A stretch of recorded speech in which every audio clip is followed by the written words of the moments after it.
My name is Mary, and I'm getting close to my late 50s this year. I have 2 children. My elder son has become a working adult and is planning to get married to his girlfriend soon. My eldest daughter is currently a college student, and though she seems to be working hard every day, she appears to be thoroughly enjoying her university life.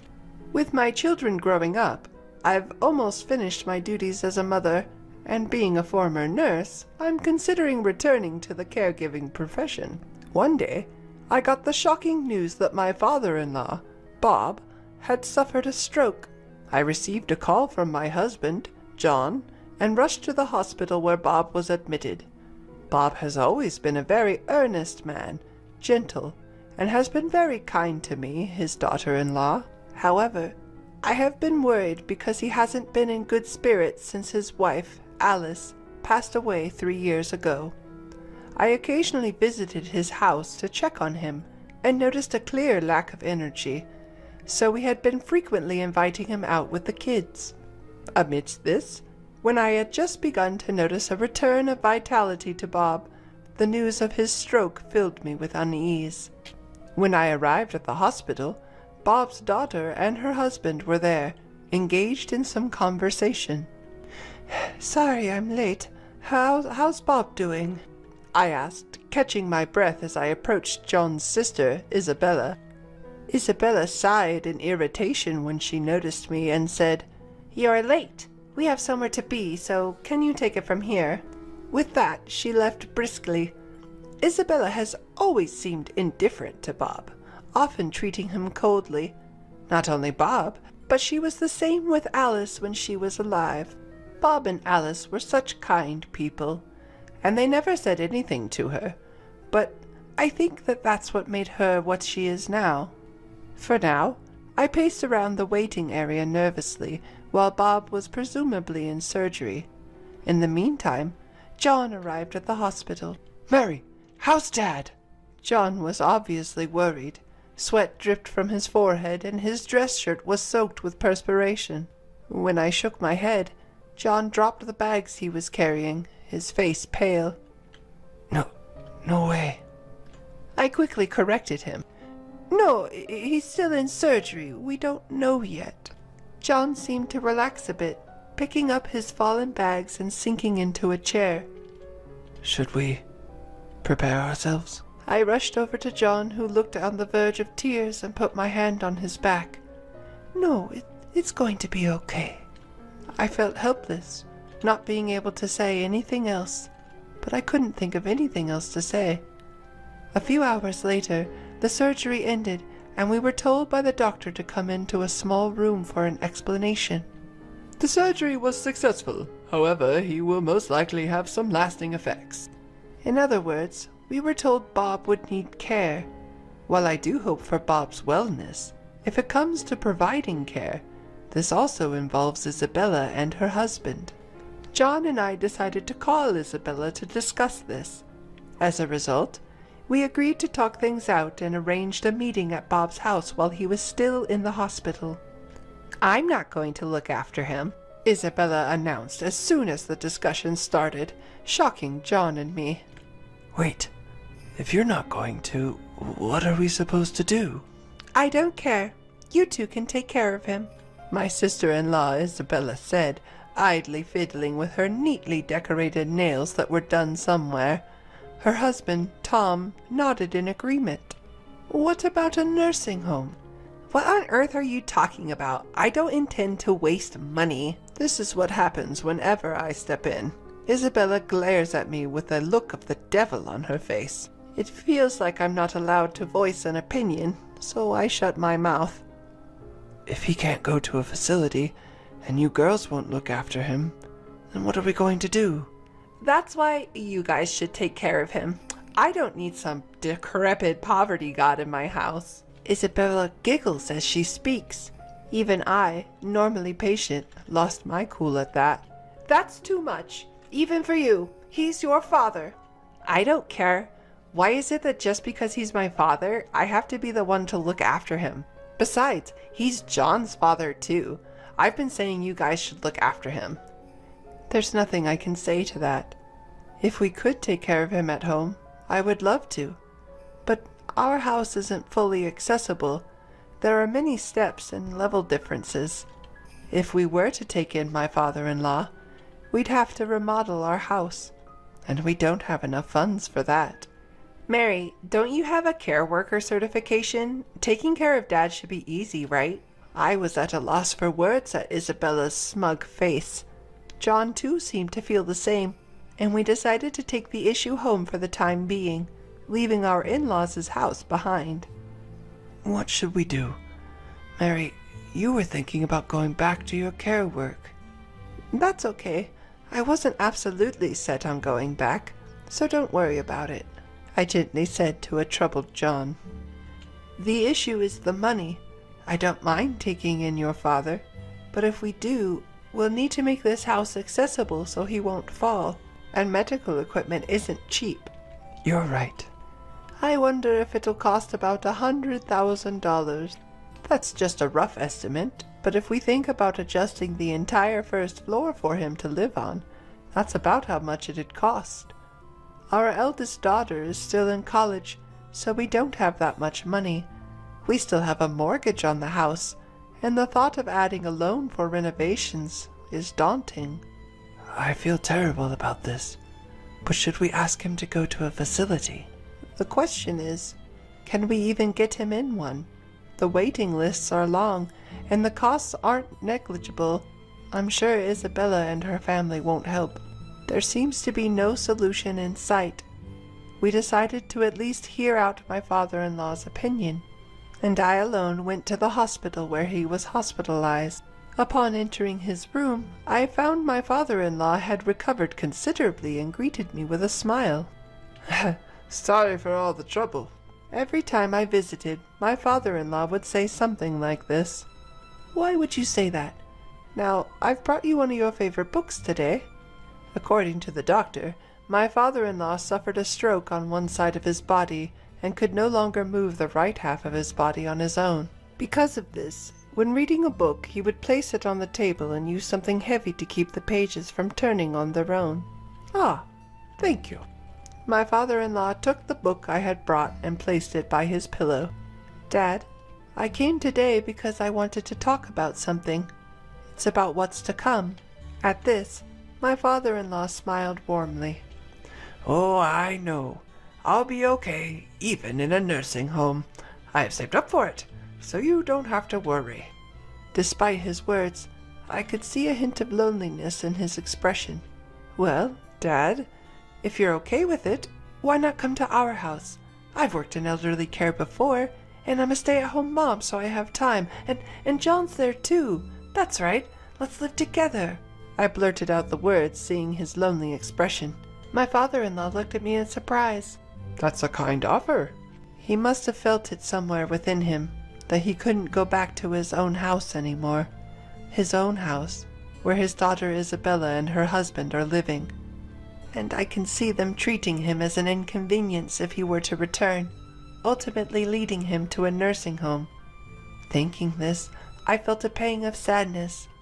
I had initially planned to listen to my father-in-law's feelings and proceed with the conversation accordingly, but I got ahead of myself. I felt somewhat guilty towards my husband, John, but I knew he would understand. Now, all that was left was to somehow arrange for his aftercare before his discharge. The problem was the cost. I decided to consult Isabella once. With these thoughts, I headed home. When John came back from work and I told him what had happened at the hospital, he looked a bit troubled, but agreed as if he had known it would come to this. John called Isabella right there. That's why we're asking for your help, because we're the ones who are going to be looking after Dad. It seemed like John and Isabella were arguing over the phone, and John's tone was getting a little harsh. With a sigh, he hung up the phone. John explained his conversation with Isabella. It seemed she was refusing to give any money, and there was nothing we could do about it. For the sake of my father-in-law, John began to discuss how we could handle the costs. After that, our house got a bit noisy. We discussed how to renovate the house and what kind of care supplies we'd need, and received various explanations about home care. When I told my father-in-law that he would be living with us after he was discharged, he looked apologetic, but also pleased. "Mary, could you get the checkbook that's over there?" My recovered father-in-law pointed at a cloth bag on the shelf during one of our visits. Wondering what he'd use a checkbook for, I did as he asked and took it out. Watching my father-in-law, I saw him open the bank book and show it to me. "I have some money here. Can you and John use it?" The checkbook he showed me had an amount written in it that I had never seen before. When I froze seeing this, my father-in-law laughed and said, "You and John will be taking care of me from now on, right? I heard about you getting a new car and making the house accessible. Would $10 million be enough for that?" $10 million? I hadn't counted the zeros, but I was shocked at the number of $10 million. I had no idea why my father-in-law had saved so much money, but apparently after my mother-in-law passed away, he didn't feel like doing anything and decided to venture into the investments he had been studying for a while. It seems to have worked out better than expected, and his savings began to accumulate quickly. He was not a big spender, so he only kept on saving. However, even if he wanted to remodel the house or buy a new car, it shouldn't cost that much. I handed his bank book back to him and said, I can't accept this much. Please use this for yourself." He, in turn, offered the bank book back to me, saying, "I can't use all this money. I would rather give it back to you and your family, who are willing to take care of me." Stuck with the predicament of the returned bank book again, I refused. "Still, I can't accept so much." My father-in-law, after contemplating for a while with a troubled look, proposed, "What about $1 million?" Seeing no end to this, I managed to persuade him to agree to a reduced sum of $100,000. He still seemed dissatisfied, but for the moment that was good. As such an exchange was going on, "I'm here!" Isabella appeared out of nowhere. With the entrance of Isabella, who was oblivious to money matters, I hurriedly shoved my father-in-law's bank book back into its original place. Seeing this, my sister-in-law Isabella frowned and asked, "What's going on?" with a hint of worry in her voice. I was relieved that she hadn't heard our previous conversation. Isabella had come to bring some clothes for our father. After chatting for a bit, we both left the hospital room, but on our way home, Isabella suddenly said that she had something to discuss and suggested we stop by a coffee shop. Her talks have never been about anything good in the past, so I assumed this wouldn't be any different. I reluctantly agreed, but it turned out to be a mistake. "I will take care of Dad." "What?" At the sudden proposal, I was taken aback. Despite her words, we're already in the middle of preparations to accommodate my father-in-law, even starting renovations on the house. I couldn't help but wonder why she would suddenly propose such a thing. "So, you don't have to visit the hospital from tomorrow?" "No, visiting has nothing to do with it. There's no rule stating that only the caretaker should visit, so why would she say such a thing?" Although I had doubts about Isabella's statement, I suggested we discuss it at another time and left the cafe.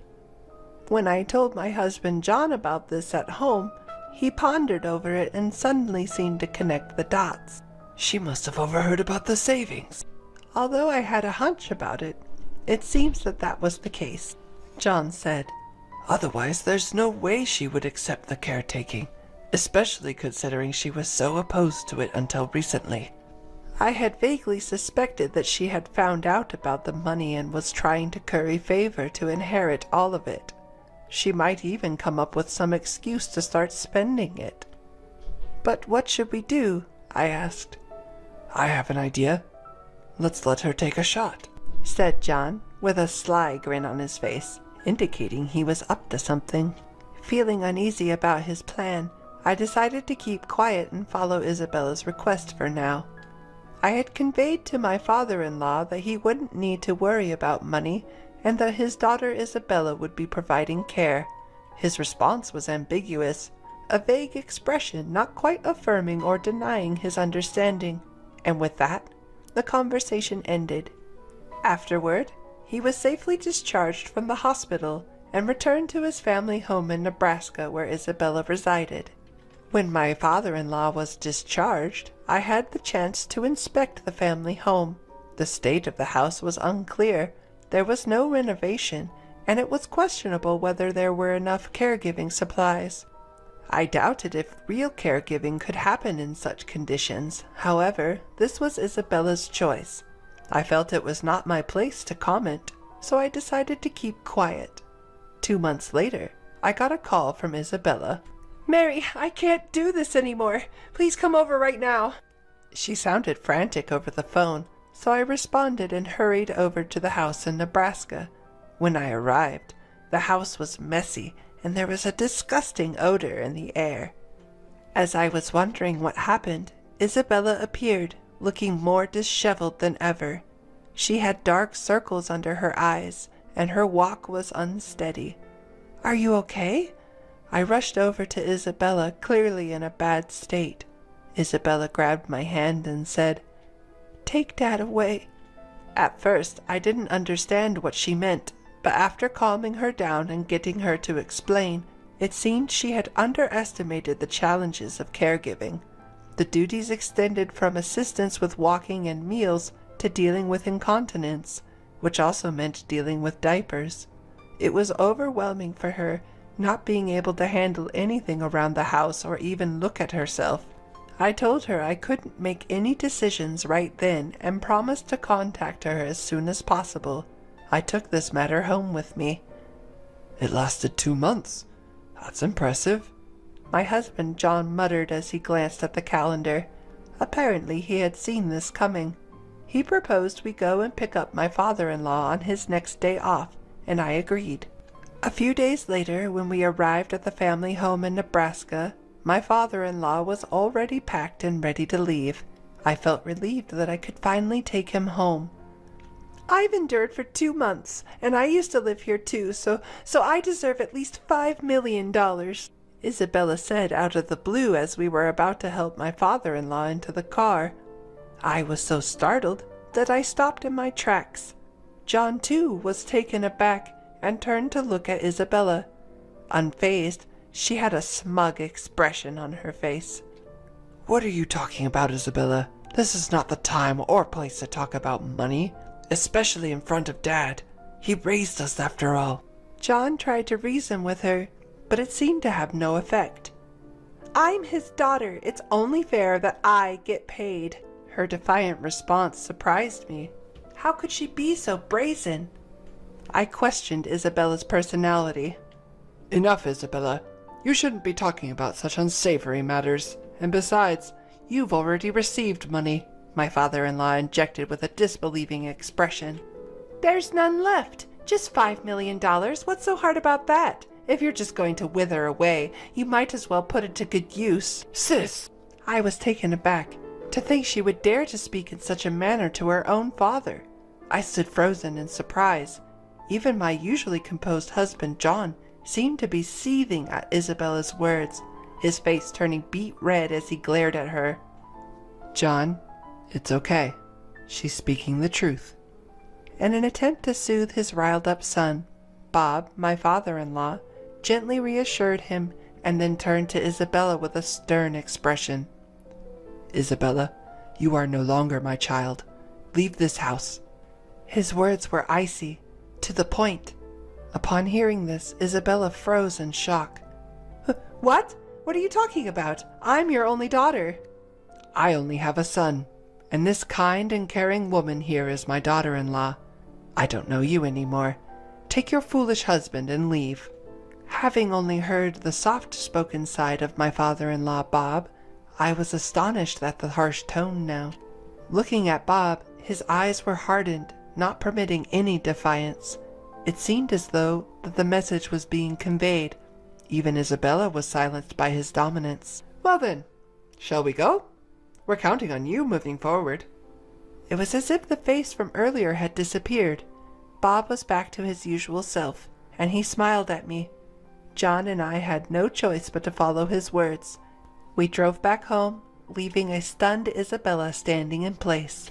Apparently, Bob later arranged through his lawyer for a last will and testament, stating that the inheritance would go only to John, and ensuring that no portion of it would end up with Isabella. Though the house became vacant with Isabella's departure, John and I wanted to live there, and Bob was happy to oblige. Isabella and her husband moved out and into an apartment, and it seemed that they had been using a significant amount of Bob's money even when he was in good health. Their spendthrift habits led them into debt, and now they're struggling to pay it back. Every day I can't help but think that this is the inevitable outcome for someone like Isabella, who can't respect or repay her parent even if he's her biological father. While caring for Bob is indeed tough, as a person who has been in the caregiving profession, it doesn't feel like a burden to me, and we're able to maintain a good relationship.